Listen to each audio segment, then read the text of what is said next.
Yeah.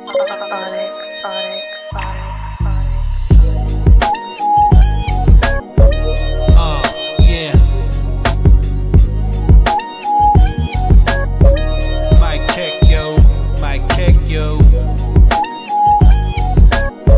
Okay na ba yung mic? Yung sasabihin lang ako.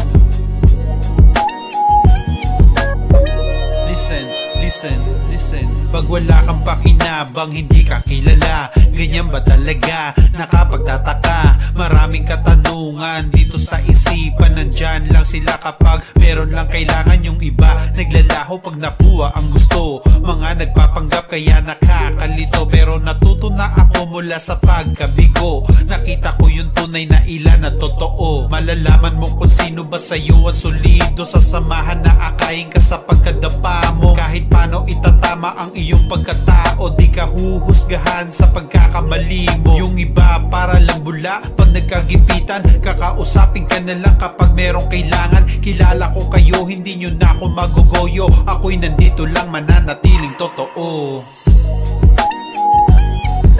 Kilala mo lang ako pag merong kakailangan. Pakikisama na nakadepende sa pakinabang. Kinakausap lang ako kapag merong kakailangan. Hindi ka kilala kapag wala kang pakinabang. Ekis ka na boy. Kilala mo lang ako pag merong kakailangan. Pakikisama na nakadepende sa pakinabang. Kinakausap lang ako kapag merong kakailangan. Hindi ka kilala kapag wala kang pakinabang. Ekis ka na boy.